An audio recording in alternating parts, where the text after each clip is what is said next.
Marc Koegel is an internationally known long exposure landscape photographer. He's won multiple awards and he teaches workshops all over the world.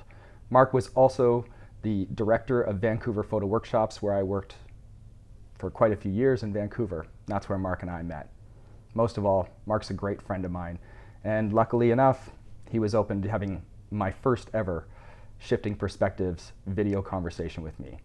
So here it is, a conversation that I had with Marc Koegel back in February before all this crazy COVID stuff started. First episode of Shifting Perspectives.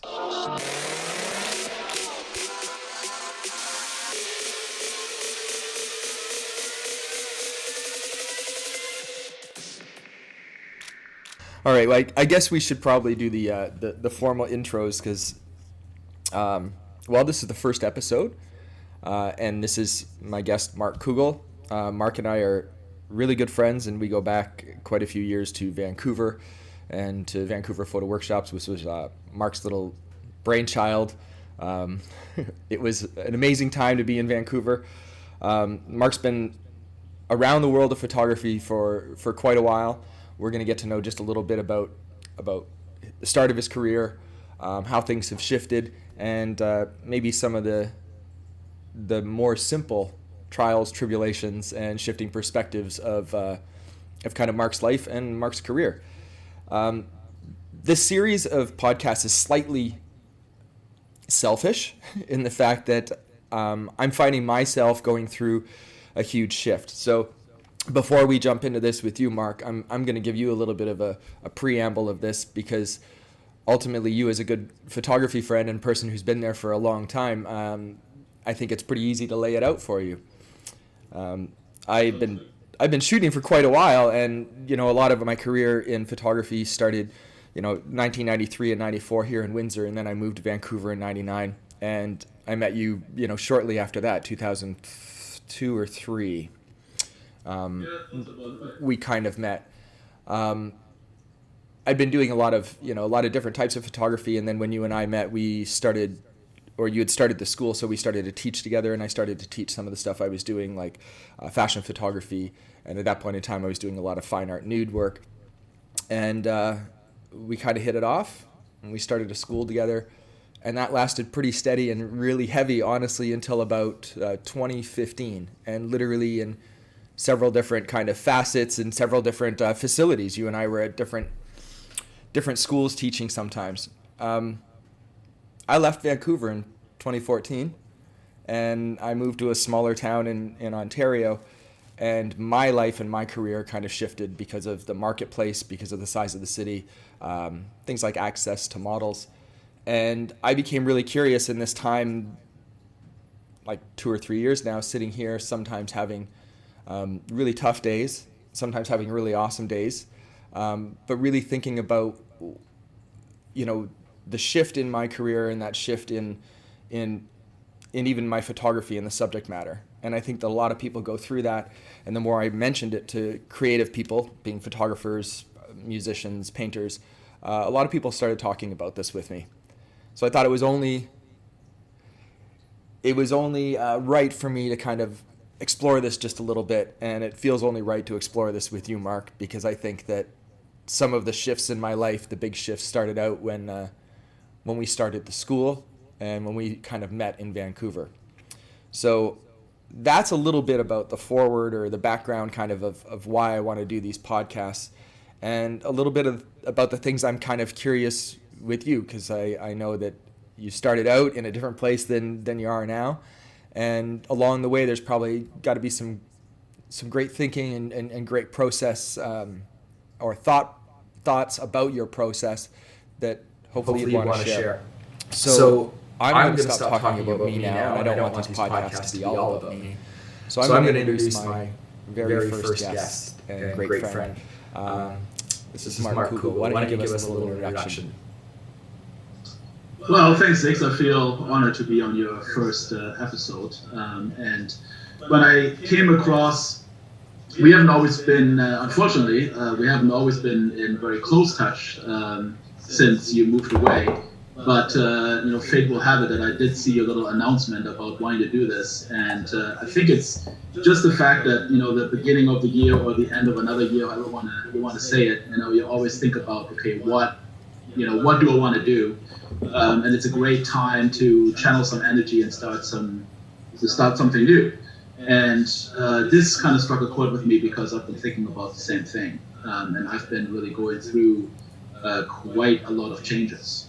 Right, and I mean, if you reverse it all the way back to when we met, we were quite in a different, in different places when we met, and then we kind of got closer. Even though you kind of stayed true to your shooting style, I still felt like I had to develop mine. Like you were way ahead of me when it came to that, because I had just come out of photography school, so I'm a few years behind you in terms of shooting.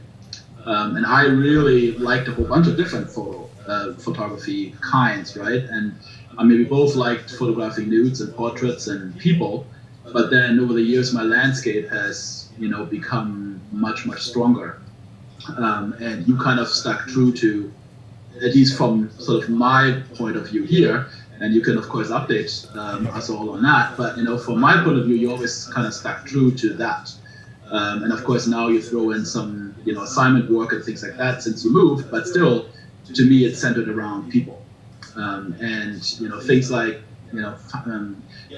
finding models, be it making that harder, of course will restrict that. I don't know how much nudes you've been shooting recently, and for me that's been getting harder too, right? I mean, I haven't done that now in a few years, but at the same time, my landscape and travel has really kicked up, right? So there's quite a lot of history there. I don't know if you want to start.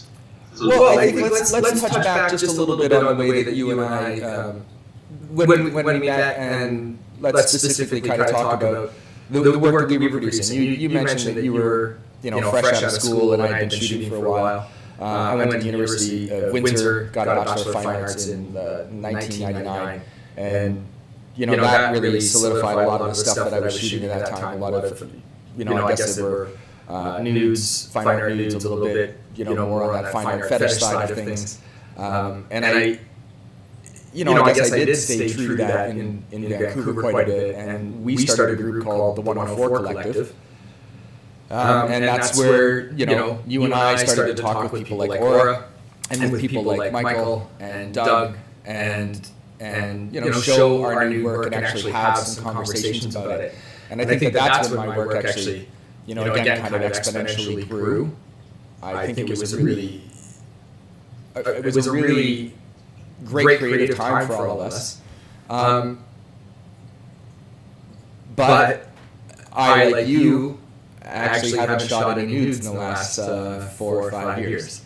So I think that this is kind of an interesting little step. I mean, you haven't shot any, and I haven't shot any. And some of the things I wonder on the grand scheme of things is, does your station in life, and does your kind of your age and where you're at, your perspective, really dictate a little bit of what you're shooting, or the access to those to the subject matter. So you mentioned that you moved from shooting fine art nude to more landscape work.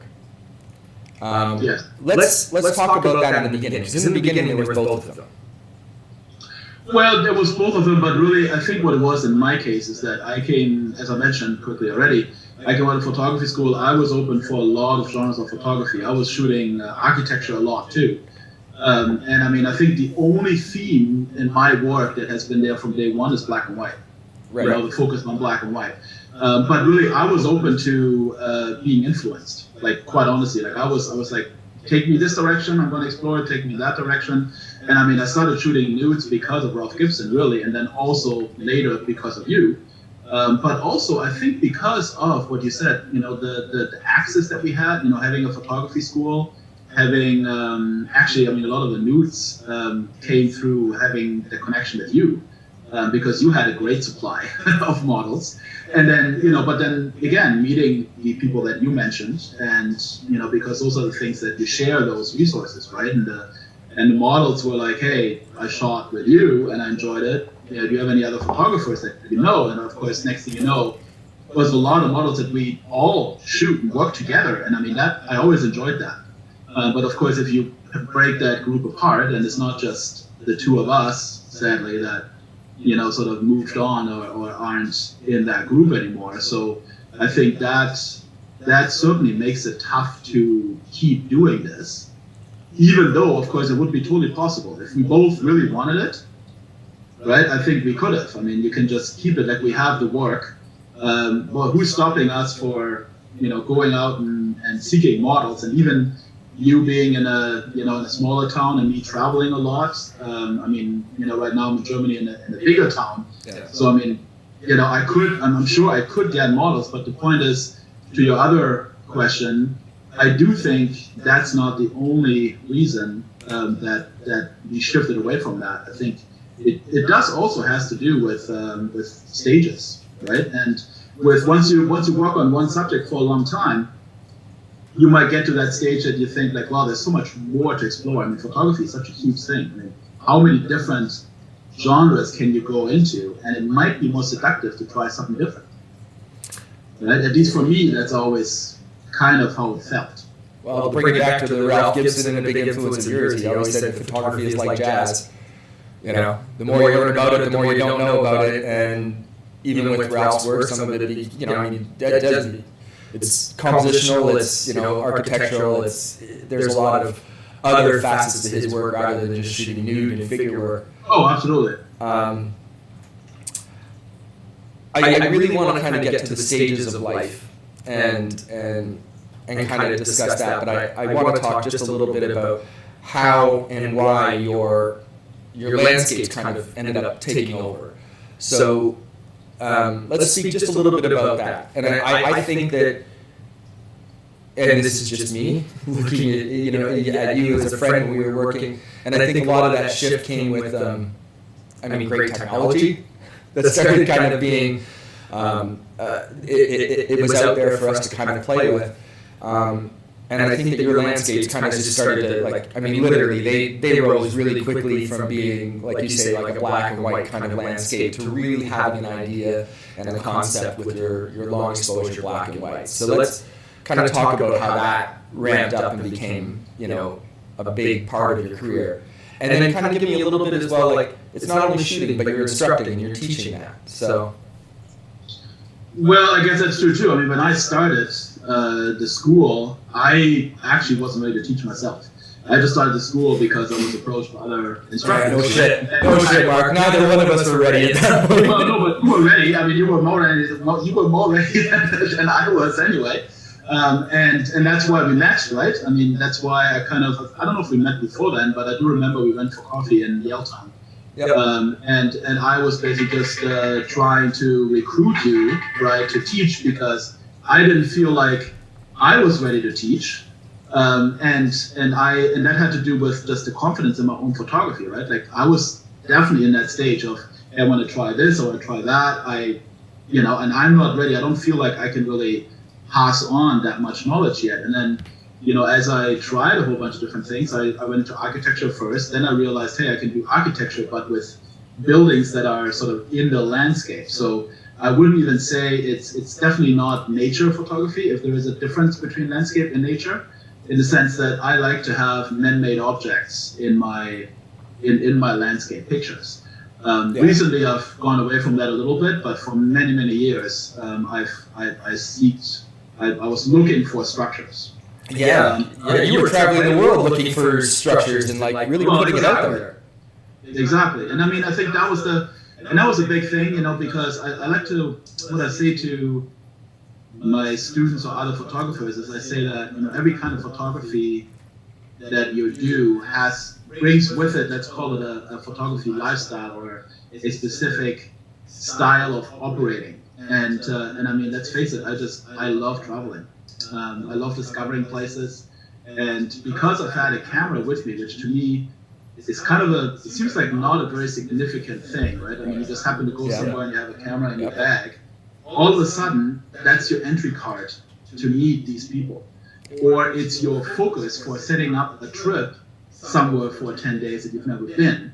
Where if you didn't have that camera, people would be like, why would you go there? Like, what are you doing? Right. How do you feel your day?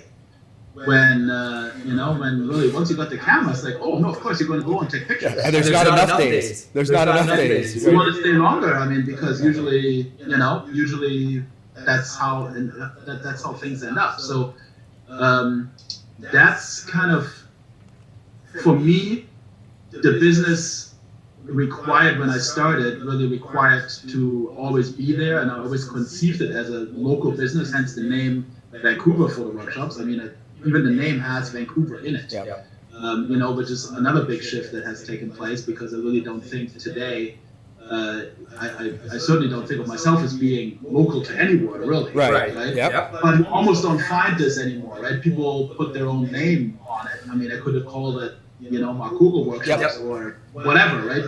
But to me, it was all about, no, this is about local Vancouver. That's where I'm at. Yeah. And then when I started traveling, okay, now I started to enjoy that and be able to photograph. And quite honestly, I also enjoyed the solitude. Okay. So there's two things I want to touch on here. Is that, number one, when you started to travel for your landscapes, you were also essentially opening the door to meet world-class models in all of these other cities. So that decision and that kind of drive to make work really shifted towards the landscape. So even though the doors were open, even though you had done figure work, you were in amazing landscapes. We worked on a class together called Nudes in the Environment, and we drove people all around the lower mainland of British Columbia to find those locations to photograph nudes. Yes. So that was a big divergence in that work, where that commitment of time, of travel, and of craft then became the landscapes and the solitude. Right? Well, I think it's more that I think I have done that, right? So I have traveled and photographed models in different locations, but it hasn't happened that often, right? So you're right. I mean, it was possible, and I did have sort of a unique edge because of that, I guess, or I had a unique opportunity because of it. But I've taken advantage of it not that often. Right. So it's, right? I've done it, but for me, it's always been, and quite honestly, that's always been the issue for me with which was so beautiful in Vancouver, because we had that network, and there was such a support. I never had to worry about, like, I felt very confident if I booked the model would show up. And not only that, but I had lots of locations that were accessible, not just studio, but houses. I knew the outdoor locations. Yep. I mean, quite honestly, it was very easy. I mean, I could do it. And then I had people like, you and Michael, who would just literally phone me up and said, I have this model, and she wants to shoot. Like, when can she be over? And I'm like, I don't even have to do anything. Like, okay, sure, I have a camera. Always have my camera ready. Yeah. So all they had to do was come over, and if I went somewhere, it wasn't quite so easy, right? I mean, you'd have to set that up. You have to, and not that I don't enjoy that, because I still do a lot of that type of admin work when I travel, regardless, right? I mean, I have to. Yeah. I plan my trips a little bit, so I'm not really afraid of that so much, but I think the ease definitely nudged me a little bit in that direction.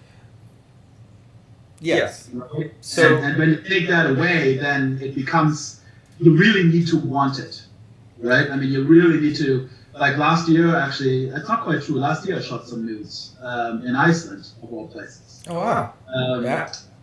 And that happened because a student of mine that was there and wanted to book me for a day of essentially helping him photograph nudes in Iceland. So, and I said, sure, I'll do that, because he had never photographed nudes and he wanted to try it. And we were in Iceland anyway, so he's like, hey, do you mind staying a day longer and help me set this up? So I still ended up organizing it.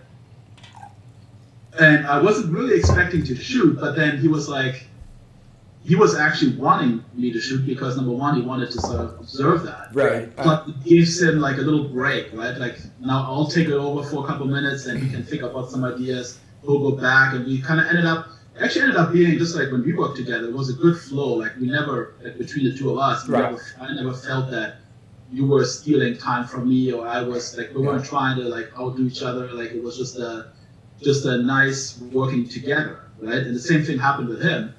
And then I looked at the shots and was like, you know what? I don't know if I'm going to use those. I haven't put those out, but I still enjoyed it. I definitely enjoyed it. Okay, so let's touch a little bit on that, about actually either releasing the images or not releasing the images. And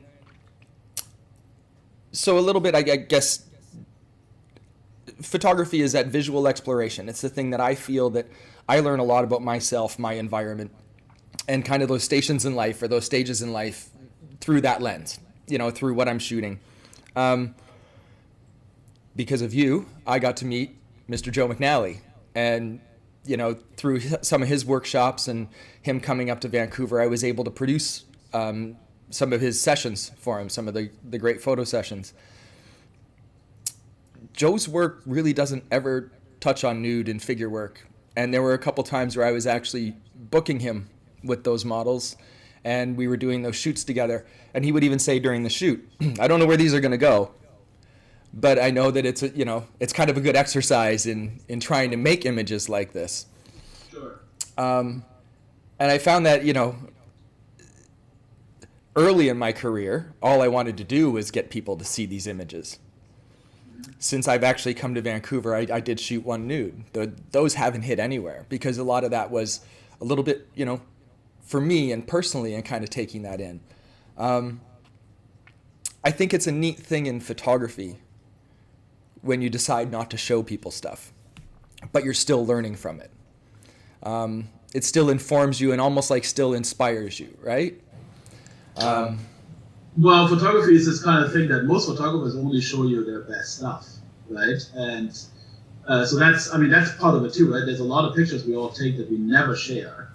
Mind you, the majority is probably pictures that, because we tend to put out our best foot forward, a lot of that work might be stuff that we don't think is, is sort of among the kind of work, or good enough, or whatever label you want to put on. But I do think that, pictures that you personally think are good, and that, I think even more importantly, that you enjoy creating, which for me is always the biggest thing, right? That I enjoy making them. Ian McGuffey, who another photographer in Vancouver, he said to me once that as soon as he trips the shutter or he makes that picture, the picture becomes meaningless, completely unimportant to him. And he said that when I asked him why he never shares his work, because he always gave me feedback on mine, and I wanted to see more of his work. And he's like, well, I'm not showing it because I don't care about it. All I want is that experience and that enjoyment of creating. Once that's done, I move on to the next thing, right? Essentially, that's what it is. And I think, and I do have quite a few images actually that I did enjoy making, that I haven't put out. And I do think there is a beauty in that, because some of that work, who's to say that maybe you don't push it out today, but maybe in 10 years or 5 years or whatever, right, you feel like, now it's ready, because some of those pictures, I don't even understand necessarily myself. I don't really know why I did it. I just know that there's something that intrigues me, but I haven't figured it out even myself. So I'll just let it sit. And the great thing is you could just do that, right? Nobody's forcing you, which is great about personal photography versus, commercial photography, where you do have to put a picture out. And Joe always said, you can't get hired and come back with no picture, right? It's not an option. Yeah, you can't be an artist there. You actually have to do the work.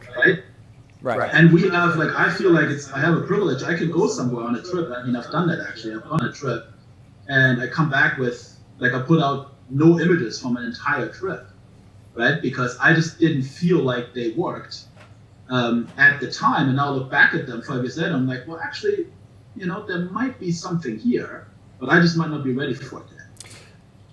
Yeah, there's a time, there's a longevity to the work that sometimes we don't see right in that present, and especially with that access to digital, and literally cameras having Bluetooth in it, you take a shot and it goes up to Instagram.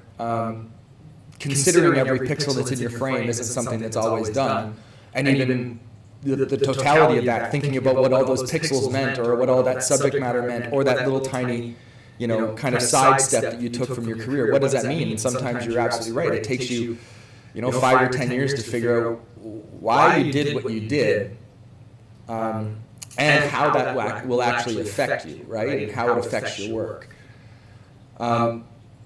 Let's talk about specifically, maybe the nude work that you're keeping to yourself, or personal work. Let's not even call it nude work. There's personal work. There's our family photos, or there's whatever. But your business model. So let's talk about, you're shooting landscapes, kind of architectural stuff. You're putting up prints and you're teaching.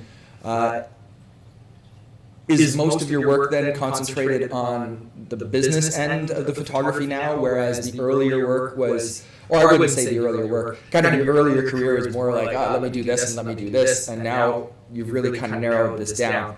How much is the landscape and the business stuff really pushing your work now? Well, that's an interesting topic, obviously. I would say I really try to not have business influence my work. But having said that, I don't think, you can't completely ignore business, right? And especially you can't ignore it when, when I had Vancouver Photo Workshops running, like as busy as it got, as it was, probably 2011 or 2012 was our busiest year. At that point, there was so much going on that I could have afforded to not think about business in my own photography. Mm-hmm. Because there was all this other stuff going on, right? So I could say, well, if I'm not making money with my own shooting, well, that's fine, because, I have 10 local instructors, I got these guys coming in, I got there's other stuff happening, right? Now, where things are much, much smaller, and, the vast majority now of what I do now is my own teaching, and then there's partnerships, but really my own teaching is the majority of my income. At that point, of course, even though you'd like to not be too influenced by business, you have to be a little bit. But in my case, I have to say that I feel really lucky that I actually enjoy doing these trips, and I enjoy doing this kind of photography. And the interesting thing is, when I do a picture that I feel like I do because people want to see it, that's not necessarily more successful than a picture I do just for myself. And for teaching, people wanna learn from the person that they resonate with the work, right? So it's basically, I can do whatever I want. Like, it's still not like a commercial job where somebody says, listen, I want you to photograph that tree, and I want you to overexpose it, and leave lots of negative space, and this is the kind of, and they give you all these parameters around the picture and how they want it. This is still like, I'm going out of my own motivation, and I'm going to try something, right? And then then I'll put it out, and chances are, if I like it, some people will like it, and people that like it might then sign up for workshops. So of course the whole thing is very linked. And one business decision that I made was, for example, to go with the camera that I currently have. I'm sorry, can you repeat that? Yeah, I just missed that part there. Like one business decision that I can think of that I did is going with the camera that I have. Mm. That's a business decision. Even though it seems like seems kind of counterintuitive, because it's so damn expensive that you're like, how can you make it work? But honestly, it's an investment. I haven't paid it back yet. but that kind of, and the thing is, I always loved this niche of black and white. So for me to go and say, okay, that's actually something I discovered. For me personally to say, okay, I'm going to go after this niche, and I'm just going to go all in on black and white. And then I realized, wow, a lot of my students, everybody virtually does not have a camera that shoots in black and white. So when I now have to teach people, how to basically come up with the final look in my black and white images, I do not start with a color to black and white conversion, which I used to. Yeah. That would be more relatable to more people, right? Yeah. So that actually has been something I didn't think about. So that's been a little bit of a hindrance, to the point that I'm now thinking maybe I have to bring a little regular, quote unquote, digital camera with me, because that actually is closer to what everyone else is shooting. Right. And I also don't want people to think, oh, these pictures come out just because of the gear. Of the camera. Right. Right. Okay, so to take that away, right? But that's a lot of topics in one. Yeah. Let's go for all viewers and listeners. What is the camera you're using right now? Why is it so different than what you've used before? And why? Like, how does it fit with your process? Well, I guess So what I'm using right now is a Phase 1, and it's a Phase 1 is a medium format digital essentially. It's like the Fujis or like the Hasselblads, very similar to that. If people know about those, or like they used to be medium format films, so it's kind of a similar thing, right? And the larger sensor basically gets you higher resolution. So I have 150 megapixel, which then of course translates into bigger prints, right? And that's the other part of my business, which is selling big prints. Right. So for that, it also made business sense to go that route. But the specialty about that camera, what makes it very unique, is the fact that it only shoots black and white. So that means my raw files are black and white too. So I never have color. I never start. There's no choice. The decision's made before you shoot. Exactly. And that's like going out. I mean, it really sounds so crazy these days. I don't think 20 years ago, you're going out with triacs, and I would have said to you, man, you're crazy. Why would you shoot triac if you can just shoot color and you would have been like, well, because I want to shoot black and white. I picked the black and white film. Like, it wasn't that crazy. Today it feels really crazy because people want non-destructive everything and no committal in any way, and want to be able to go back a million ways. And why don't you have color, and then you can do the black and white you want? And really, the way I feel is that if you know what you want, then what's wrong with just zeroing in on that right from the get-go? Like, I don't think I'm giving up anything. Right. I think there's a big shift. I mean, in that whole industry of the preconceiving your photo project versus post-processing what you've shot. Yes. And, I'm kind of coming back into some of this. I guess that when we left, and I left Vancouver, and I was shooting a lot of, more fine art nude work and stuff like that. My nude work started with a Pentax 6.7. It started with the 55mm lens. It was very, very, very specific. And I shot black and white. And, the shift in my career is that when I moved to Ontario and I become a different shooter, a different market, like you say, I'm now shooting a lot of assignments. I'm shooting for a magazine. It's all people. It's almost all color. And if it's not color, it's shot in color, and then it's converted afterwards. It's a different way of shooting. And I guess in my mind, sometimes the different ways that you're looking at your job, like there's personal work, and then there's your photographic work. My art professor in school, Barry Jones, who now teaches over at the University of British Columbia, was a great instructor in the fact that he told me, like, we had a tool not only to create, but you have a tool to make money. You can do family photos, you can copy artwork for art galleries, you can, take pictures for newspapers, and then you can turn around and take a picture of your landscapes or, something that affects you personally, and you're using that same tool. The perspective and the angle that you kind of start attacking those subject matters are sometimes different because of personal work and because of business, but they all still reference and kind of teach each other and help you learn your process. I think that was one of the great things that I was able to take away from working in a school like Vancouver Photo Workshops, working with 10 other photographers on a regular basis, is that they weren't really planned critiques or even planned shifts in your work, were they? Sometimes I'd walk in and I'd talk to you or I'd talk to Aura about something, and it was like, oh, well, hey, did you think about, maybe doing this? Or, hey, did you look at this person's work? And all of a sudden it just blows the doors off of things. And you start this personal line of work or this kind of different tangent of your work. And then this starts becoming kind of, part of your visual vocabulary, part of your visual brand. I'm always excited and I'm always curious about how those personal projects in some people's minds are, totally different than their work projects. So when you're going out and you're shooting, like you said, shooting landscapes for what you think people want to see versus what you want to do, sometimes you're not making your best work.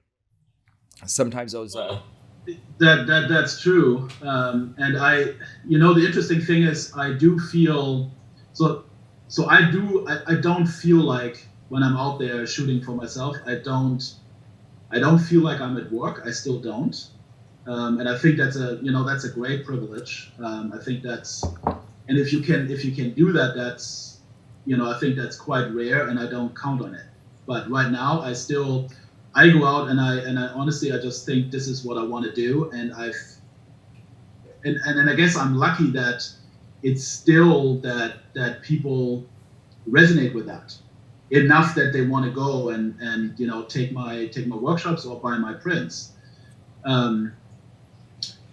But there is another part of business that comes along with it, and I realize that. And that part of business is that there's some longevity in it. There's some, a lot of. I notice that I don't get a whole lot of new people. I get a lot of people that have done something with me in the past, and they keep coming back. And I think I had to talk about this with one of my students, and he made a remark and said, well, probably every photographer that's an instructor, if they're any good, they will have a certain number of people repeat. And to me, that makes sense.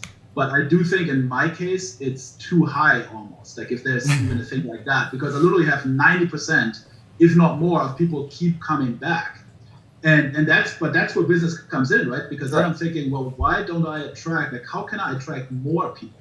Like I need to reach out to, like I need more people to find out about my work.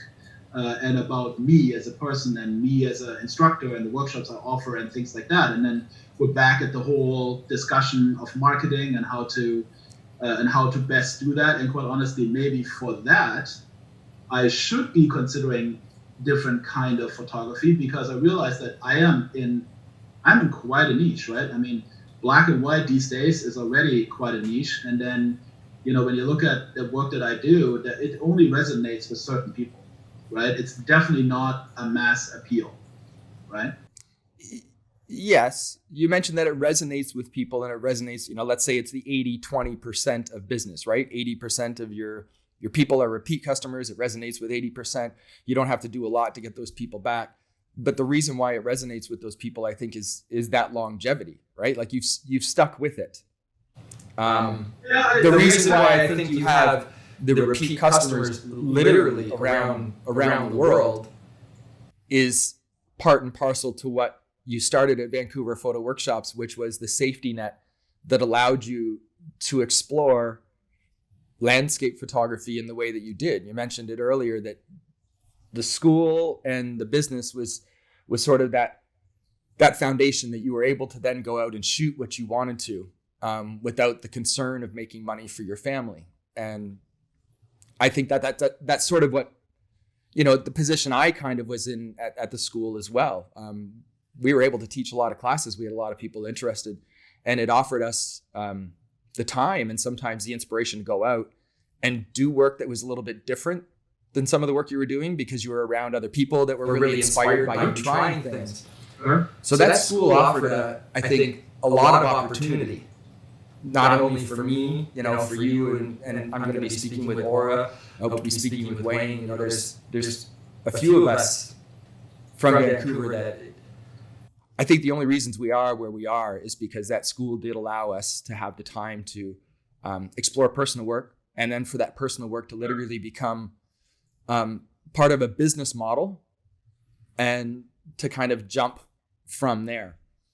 I think what it was is I think it provided a kind of a safety net, if you think about it in that way, which meant that, there was times where we could offer whatever we wanted to offer, and it would work, right? It would sell, we would get enough people in. And so because you knew that, right, you could say maybe, you know what, for the next week, I'm just going to try this. If it completely fails, like if I fall on my behind and whatever, it's horrible, it doesn't matter, because then the week after that, I can do something, and I know based on how we're running, it'll work. right? And that's definitely different today in my case.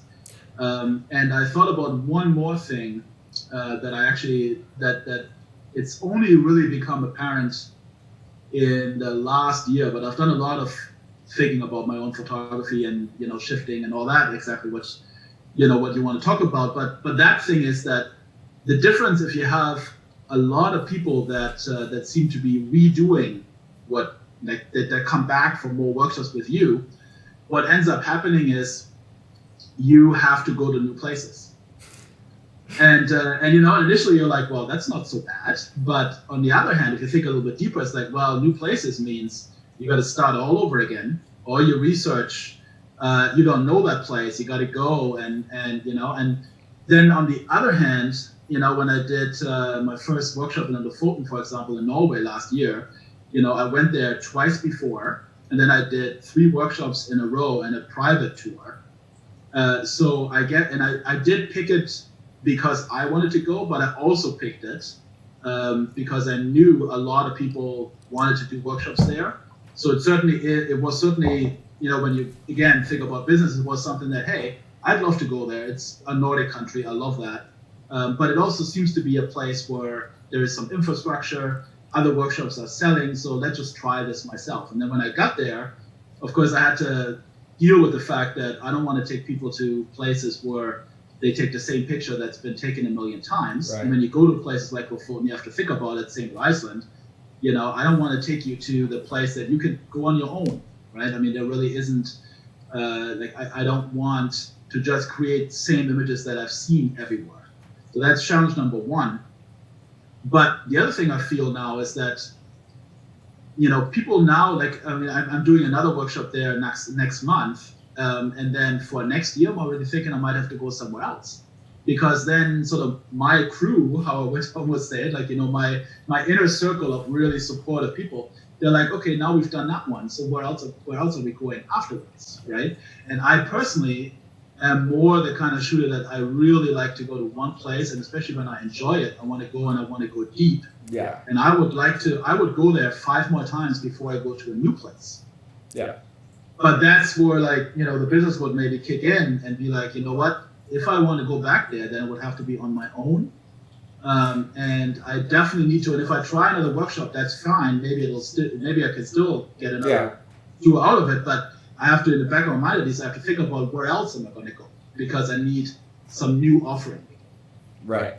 And again, some people might say, oh, well, too bad. Now you have to be traveling even further, and how bad is that? Well, it's not bad. I mean, I love seeing places, but there are some challenges with that too. Right. So let's talk about the 2 business ends of what you're doing. So you're traveling around to make your workshops and sell those workshops, but you also mentioned that you were, selling prints and making prints. Yes. Can you give me kind of a percentage, in your yearly work, what percentage of that is workshops and what percentage of your income is some print sales? I'd say about 20% print sales. Yeah. Well, last year was a good year, and the year before was good. That was 2 good years now. And somehow, I take the workshops a little bit more, I feel more secure about the workshops, because it's been going so far this year, shaping up to be even better than last year, which is great in terms of just pre-registration for future workshops. But the prints, I just never count on it. Yeah. I don't, I mean, it could be great, just because I had 2 great years. I don't know. I don't count on anything for this year. But it's been about 20%. Yeah. So not too bad. I kind of think not galleries. I kind of think all my life too, I've been building that massive images that eventually, like you said, I'll be able to look back on that in 10 years and maybe sell those prints. Are you kind of amassing some of those, and you think that maybe print sales later on in your life might be a little bit higher than they are right now? Well, I think that's actually the beauty of it, and I think that you have to actually think about that, and that's great about photography. It really is almost like it's a future investment, right? To a certain extent. I mean, you're taking these pictures, and maybe right now, because I mean, look at which images from Ralph are selling for the highest number is his early work. That's the stuff that he's done 50 years ago. And almost any photographer, if you look at the most valuable work that they have, is their older work. It's the work that, they've done like decades ago, right? And then, of course, there's some exceptions to that, but I think there is definitely, and of course, we never know if this is happening. And of course, if it's 20 years or 30 years, it's like, well, it's a lot of investment for not really having certainty, right? Well, if you're creating anyway, you have this. Yes, right. So for everybody that's listening, the Ralph we're speaking of is Ralph Gibson. Been shooting for, many, many, many years. Toshin books, Leica cameras. You name it. His name's kind of been on it, and it's been in photography for quite a while. He came to Vancouver photo workshops a couple times, and again, thank you for inviting a guy like that. It was amazing to kind of see the process of somebody who's been in the art world and working with, one camera, kind of one lens, thinking about his vision. But I think there was one thing when he came to the workshops that really kind of sparked my interest. And that was when he was talking about the revamp of his business and his website and concentrating more on print sales. And that was something that only happened for him when things turned digital, which for Ralph Gibson is kind of against his shooting. It's very traditional. It's very film based. So all of a sudden that shift into the digital world changed like kind of his business model. Essentially now he was able to put out these prints, or the availability of these prints to be sold, which was that, that bank, that safety deposit box of all of his images of his whole life. And now you're saying, he's able to sell a lot of these prints, which are his older prints, his older images.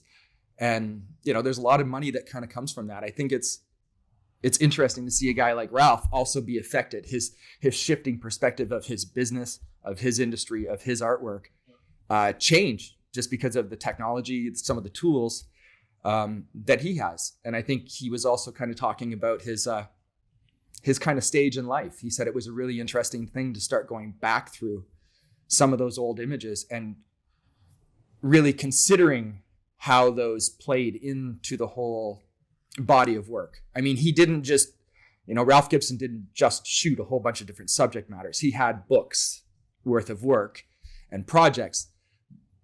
So it's even more interesting when you get an artist like that who's worked their whole life and kind of come to these collections of stuff. But then even after those collections are produced, they're re-looking at their work. And sometimes it gives it a different life, or it gives them a different life, right?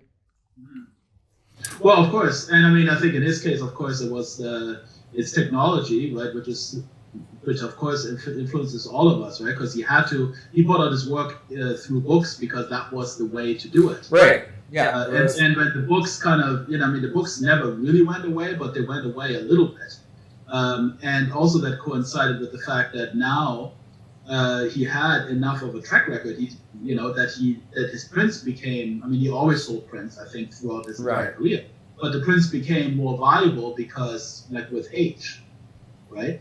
But it is interesting, and I think there's very few photographers these days that can sustain themselves on like print sales alone. And that would be something that. I would like to have a bigger percentage of my income be from prints, right? I think almost any photographer that sells prints would like to sell more, obviously. Yeah. But it's a very, very tough game to get into, and I feel like I got super lucky because I got in through a graphic designer who basically bought my images for show homes. Right. So it isn't a gallery route. I wasn't even aware that this even exists, right? Right. I started collecting personally when I, years and years ago, and then, he became successful as an interior decorator and ends up, making these show homes, and then says, well, we have the budget for art for these show homes. And then my work happened to be quite local, especially the Prairie series that I did. and he gets these contracts for new developments in the prairies. And in Vancouver, they want the the seascapes with long exposure, black and white. Yep. That's very associated with the West Coast. And then when they do something in Edmonton and Calgary, then it's kind of the prairie series that I've done. And I never anticipated that this would be those kind of volumes, and also they have, if I can say that, they have decent budgets. They're not the kind of people that want to give you $100 for a 40 by 40 inch print or something, like IKEA. It's actually, it's like it's okay money, right? To the point where you say, well, all right, I need to, and I ran into this a couple of times when I was like, well, my older images, I shot them on cameras. It's tough. I can't give you a 40 inch print, right? I mean, it's shot on the D3 with 12 megapixel, and I cropped it square. Like, I have 8 megapixel left, and I can't tell it to you, but I can't really sell this to you, right? Yeah. So, but that's what everything involves, right? And I mean, quite honestly, of course, I don't know if this will ever happen, but I do like the idea. I do like the aspect of photography that is record keeping, that is about memories. I like the fact that, in 20 years, I can look back at my work already. I mean, I can look back at 15 years, which is, serious photography work, right? Yeah. And then another 15 years, it's going to be 30 years, hopefully. And, I can look back at that. I can look back with my kids, with my parents, if they're still around. I can, there's something about that I really enjoy. I've joked about it. I've called it the accidental historian. Yeah. We sometimes aren't there to photograph the things that you're photographing and that become really important 10 years down the line. Sometimes you're just, sometimes we are just snapping things at a family function or just on a family walk, and all of a sudden those become extremely important images later. And that's a pretty amazing thing, I think, with photography. And I think one of the things that, kind of to tie all this back in and to speak about it, it's this is part of the shifting perspectives I think I'm having in my work is, I've entered a different time in my life, having family. You and I had children at the same time within months of each other. And it kind of changed the way that I shoot, the way that I entered into shooting, and what I shot. Because, before I really wasn't interested in shooting, family photos or, even though I had shot weddings, it was at a different kind of arm's length away from things. And I think that the shifting perspective of having children, having a family, and constantly having to kind of reinvent yourself pushes you to places you just didn't think you would go, and making images that you didn't realize were important sometimes, or for the people that they're now important for. Photography's just offered me a lot of really great ways to look at life. And I think right now in this part, it's offering me that, this is the year, it's 2020. It's offering me that look back. It's offering me that historic look at my life, where I was, what I was producing, and, kind of where I'm going. And some of this is the question that really drove these discussions, is that I started out in fine art nude photography, and I was published internationally, and, I'm in some galleries and I've been on some TV shows with it. But that slowed, and it's, in my mind, I don't think slowed only because of geography and where I've moved to, but I think some of it has shifted because I have 2 girls, and I have to, kind of enter into my photography in a different way now. And I have to think about the way I discuss the photography that I had shot before. The climate of I guess, figure photography or nude photography, I mean, the climate of gender and gender identity and body identity is totally different than what it was when we were shooting in 2003, in 2005, in 2010. And, now being at 2019, oh, geez, there it is. I mean, 2020. it's, I'm 46 years old. My station in life is different. The way I'm approaching and thinking about nudes, the impact that they have on my children, on the world, I feel a little bit heavier about that. I miss some of the inspiration I got from it, but I'm sometimes not sure how to have those conversations anymore. And it's in this kind of purgatory of photography of where I'm at that this shifting perspectives idea popped up. I'm in Windsor and I've been here for 4 or 5 years now. And I don't know if anybody here has ever kept up with any of the nude stuff. I literally have almost started a new chapter in my life where I'm an editorial assignment-based photographer in Windsor. I shoot for magazines and I've been shooting for a lot of commercial people. And it's quite different than what it was in Vancouver. But do you still do something that you would consider personal work? I think the personal work has actually, Or is it the family? I mean, that's part of personal work, I guess. But is there something that's not like your daily, not the family work that you would consider personal work? I think that's shifted because of technology into a different place. When I was first here, I started a project which was really based on Platon. I mean, Platon's work, really wide angle, black and white. It was gritty. I had listened to a couple of podcasts about him talking about his work. And I found it interesting the way that he kind of talked about the grittiness and the black and white and how that worked for, I think it was Yugoslavia or Croatia or Serbia, kind of where he went back and kind of started to deal with that kind of way of shooting, wide angle, gritty, black and white, harsh. And I think that it kind of fit Windsor. So I started to shoot a lot of people that I knew, and I started to do that series called Strictly Platonic, all on white, all wide angle. That was one series that I did that was personal, and that did kind of push me into a few other areas. I'm sure that it helped me with some of the magazine work around here. And just when I had just got back here, because we moved from Vancouver into my family's house before the transition into our new place, and I was actually trying to photograph old friends of mine just in locations. So I called a coffee with friends, and I was going out and, again, making portraits, but these are people that I hadn't seen sometimes in about 13 or 10 years. Yeah, and I was making a connection with them. And I think that helped kind of push some of the editorial photography because it was a people in a place, they were color.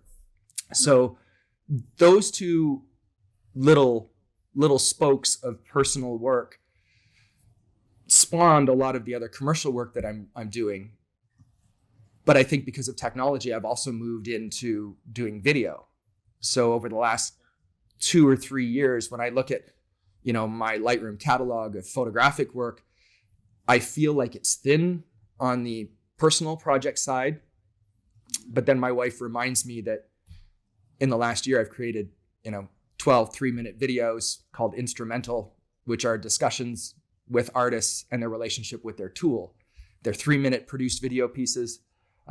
We've pitched this out to a television company, and from there we've gotten other video projects. So the personal project, I think for me, it isn't that I've stopped wanting to focus on it in a photographic sense. I think that I'm now in a whole other jazz world of technology.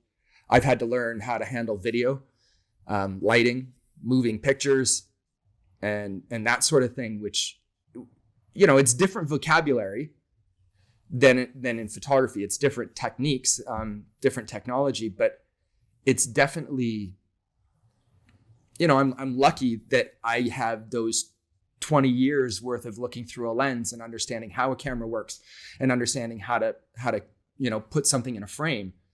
And that helps the video stuff. So that's, I think, where I'm at, kind of a bit of purgatory where I feel like I might have to get back to my photographic practice, back to that work of what photographs mean to me personally.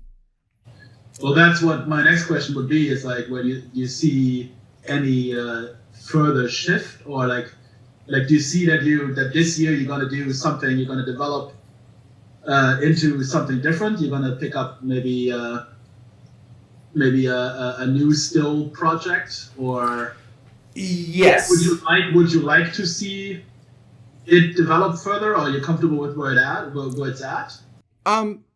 No, I think I need to develop it further. I think this is part of the push for me to have these conversations. Like I said, a little bit selfish. It gives me a kick in the ass talking with a lot of creative people that are, always doing work. You're always out there. Everybody's always trying to produce, and we're always thinking about what that kind of, next strain of things is.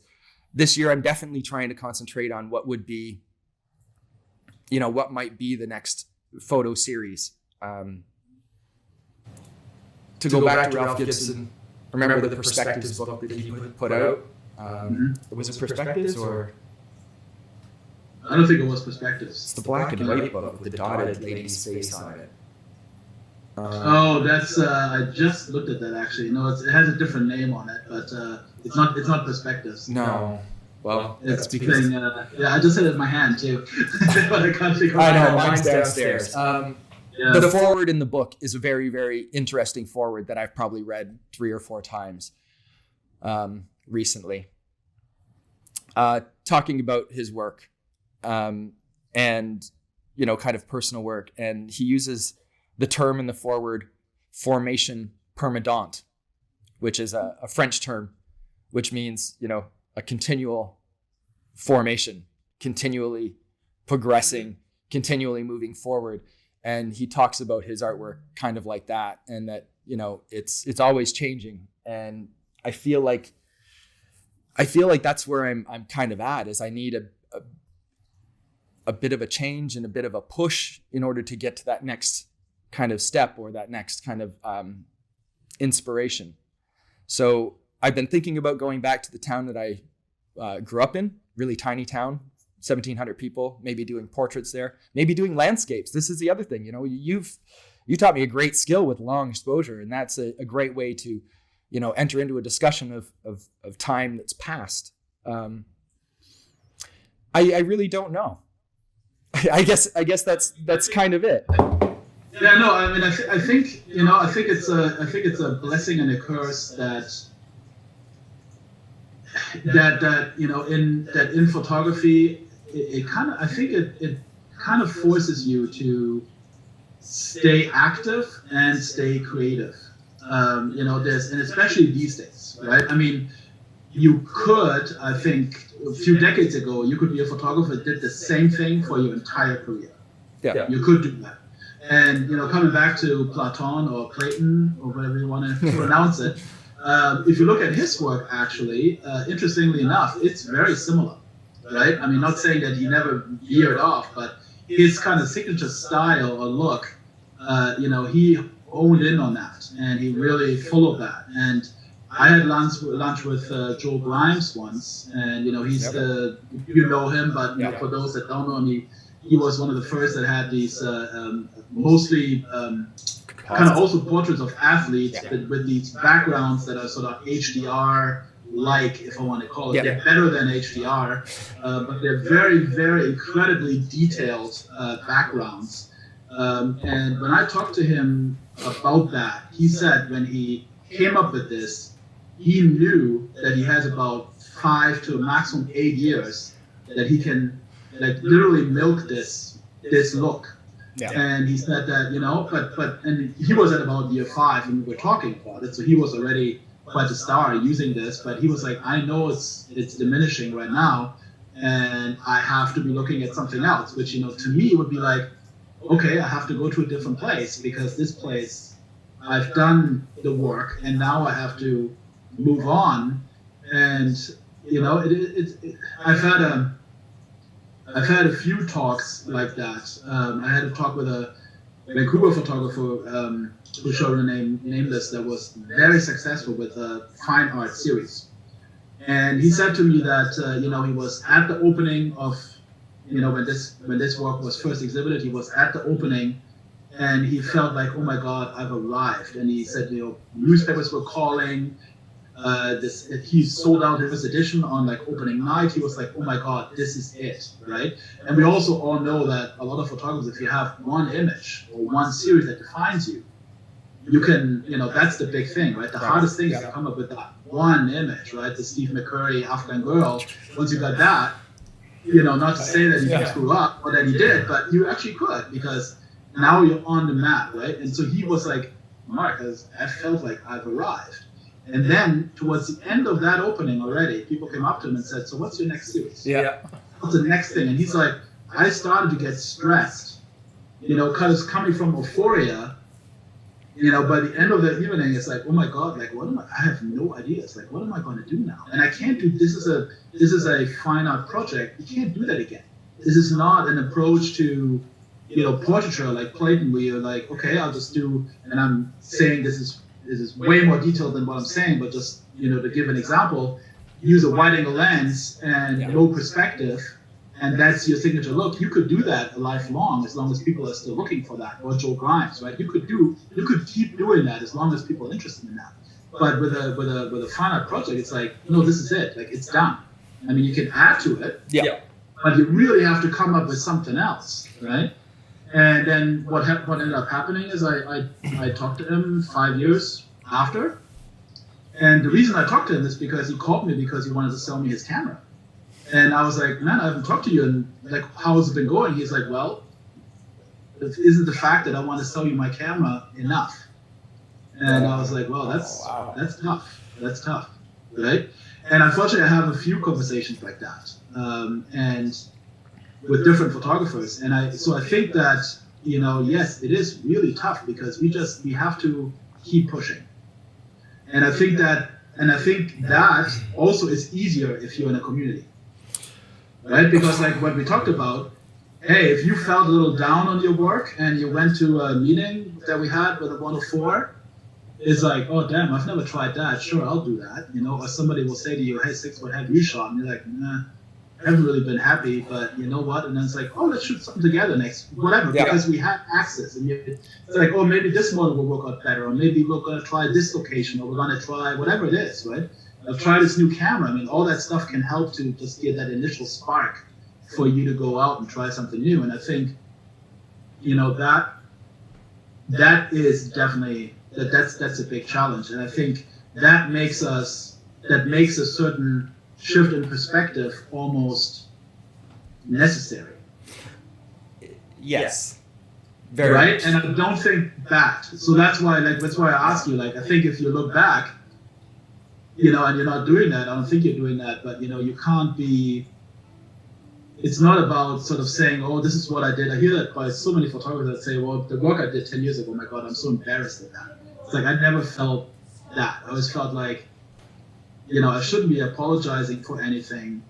And sure, because I've moved on, right? And that's what I did 10 years ago. Yeah. And sure enough, today I should be creating different work, not necessarily even better. Right. But certainly I'm informed by everything that happened back in the day, and now I'm at a different stage, and this is what I'm doing. And those pictures I did 10 years ago were necessary to get me to where I am today. So all your steps are always necessary to where you're at. And I think that void of having the necessary feedback that we had at Vancouver photo workshops, that support is some of the stuff that I miss being in a larger market or in a larger city. And I know that sometimes, let's push my personal work aside, because that's one thing I was thinking about for the last couple of years. But, talking specifically about the work and some of the commercial work,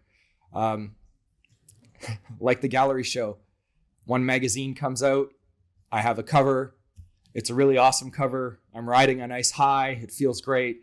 And then you get the phone call from, your photo editor about the next upcoming issue. And they're like, we'd really like you to push these images. And you're like, oh, damn, I had just done such a great job over here. And then you're trying to think about what you could be doing, or how you could be doing it different, or how you have to push it.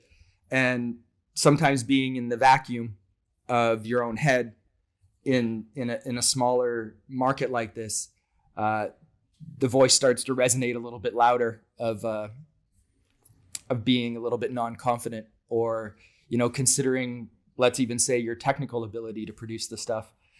So you're always trying to, get back to that kind of inspired point where you want to push through that, where you want to shift that perspective, take it a different way, and keep making those images, because like you said before, sometimes you're making an image that you don't think is all that great or that important, but you have to go through that. And when you create that image, you realize it was important for your growth, or the best one this magazine has seen yet. So, and I think the hardest part is that I don't know why I always thought about this with writers somehow, because I think photographers are very similar. But for me, always the analogy comes up that a writer can't always write. Like I always felt like writers, they go into hiding somewhere, they go in a cabin, and then they lock themselves in, and then they create this, they write a big chunk of the next book. That's what I always thought, and so I feel like the hard part is that if you're in an area where you don't feel you're creating something that you're proud of, or you're creating something that at the time kind of makes you feel all the good fuzzy feelings, like yes, everything's working, right? Or like in my case, I come back from a trip, I look at the stuff and I'm like, I've seen these all before. Like why, how? I mean, I have all these resources. Why am I not creating something that's more outstanding than that, right? And that happens often. And then I have to have the discipline of, okay, this is just not like a full-time job with a paycheck that's guaranteed. It just isn't. And so that it's hard to count on anything, right? And then you just have to keep going and basically trust the fact that, well, in 2-3 months, everything could be completely different. Yeah. Right? And then you're going to be on your high again. And if you were on one high for 365, that wouldn't be normal either. Right. Yep. Right? Because that's all part of it too. Even though one other thought is I saw this picture, actually I think it's from Anna Leibovitz, and it's this artist that I don't remember who it was, but I remember Annie was talking about it on, I think like on a video ad for her online course or something. That's how I came across it. And she said she photographed this woman sitting on a bed, and this woman is this artist, and essentially she's like Annie, that I just sit here and wait to be inspired. And what I thought about that is just the fact that maybe it's actually not true what I just said to you, which is the writer doesn't always write and just goes in hiding and then gets this stuff. I think it's really important that we just get out there and shoot, right? And sometimes and then we figure it out that way, because there is a certain that there's a really strong benefit to just going through the motions, right? And having the discipline. And I'm totally guilty of that, because I don't shoot when I'm at home, right? I mean, I kind of consider Vancouver and Germany home. So when I'm in either of those places, I don't shoot.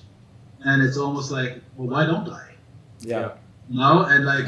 So for me, it's almost like, okay, I got a plan. Okay, now I'm going to go to Iceland next week. Okay, well then I can take some pictures. Well, why can't I? I mean, I can go out today. Like, what's stopping me? But I seem to not do that much. Yeah. And maybe that's for you, right? You got it's so much easy to come up with excuses. You got your busy life with family and kids, and you got, some commercial work going on, and then having that extra half an hour at the end of the day where you're just like, screw everything, I'm just going to go and shoot for myself. And if it doesn't work, then who cares? I just spent that half an hour and it just didn't work out. But I think that's the way to get you through, sort of slums or even feelings that, you're trying to look for more meaningful work, or for a new direction in your work, or the shifting perspectives. Maybe it's not going fast enough for you, or whatever it is. I think you just have to put the time in. Well, right? As tough as it is, right? Yes. And maybe it's easier if you have a community, then it's easier because everyone's pushing each other. And if you don't have that, then it's like your family that can push you, but they're busy too. And it's like a lot of it has to come out of your own motivation, right? Right. I think that's Yeah. what Well, putting in the time, going from that first point to where we are in our career, going through the motions. Is it Malcolm Gladwell? yeah. The tipping point. We can talk about so many different ways, about this, but I think this is a great conversation. It's probably a pretty good place for us to end off. It's quite an earful for everybody for our first episode. I think so. But I really, I want to thank you for sharing not only the time that we had in life before, but sharing this new experience and this new inspiration with me and talking with me about, where you're at. And I hope that this year we get to have coffee in the same city. Maybe the same time zone would be great. And, hopefully there's a part 2 to this conversation, because I think that we have a lot more to talk about. Absolutely. Well, I'm always up for it. So Great. All right. And that's the interesting thing, right? You got the technology these days. So you could do it like this, and there's other people that I've been like, you know what, we just do it like this, we'll just... and it's still not the same. Like, it's just not, there's no substitute to actually walking over to somebody's house, and being face to face. Pretty much. This technology is there. Yes. Yep. It's a bit of warmth, but you're right. There's still quite a distance. It was really nice to walk into the office with you, or walk into Vancouver Photo Workshops and be able to spend some time.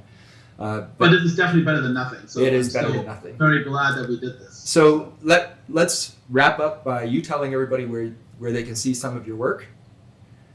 And then, of course. Well, they can go to my website. And what is that?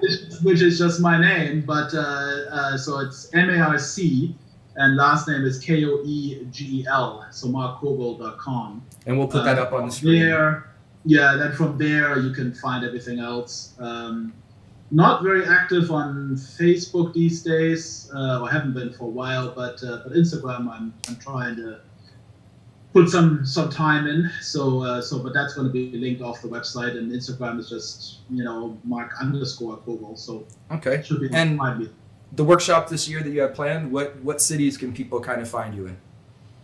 Well, I guess those are still listed on the Vancouver Photo Workshops website, but I also have them on markkoegel.com. And well, I'm heading to Saskatoon, the prairies, later this month, and then so winter is always big. Then I'm going to Norway in February, then Vancouver in April, and Tofino, like this whole area there, and then Iceland in the summer, and sort of back on the West Coast in the fall. I'm still working on there might be a Newfoundland trip. Well, there is a Newfoundland trip. I just have to finish work on it. But hopefully I can still fit that in this year sometime. If not, then it's coming next year. That's awesome. And then there's the big trip this year, or the big new trip is going to be Myanmar, Burma. Oh, wow. That's in November. So that's something that, that I'm doing that together with another photographer. I've never been there. It's really his show. Is somebody I've known for many years through Vancouver. It's Albert Normandin. Yeah. And, and he's been there, I don't know, 20 times or something. He's there right now as we speak. And he goes for like 3 months at a time. So he really knows this place. But it's a great opportunity for me, to kind of help him out, but also push my comfort zone, because this is not a place I would go for my own photography. Nice. But again, this is the thing, right? Well, sometimes being inspired by somebody else, he's a great person to be inspired by too. So yeah, so I'm looking forward to that, even though it's completely different. But that's, last year I went with David Badani to China, and that was, I didn't know anything about that, and that ended up being very interesting too. So being pushed like that, I think is a very good thing, and everyone should try to do that if they can. Awesome. Well, don't you hang up right away, but we'll just sign off on our podcast, and I'll thank you very much for this. It was awesome to be able to catch up with Marc and share a couple personal stories. And it was even better, honestly, once we stopped recording that phone conversation and just started chatting a little bit more about what was going on with us personally. I really miss being around inspiring people like that are driven and constantly creating. Thank you very much to Marc. And I hope you guys really enjoyed this. Thank you to Pretty in the Algorithm, who's made all of this possible. and keeps me creatively going too. Thank you very much. Stay tuned for the next one.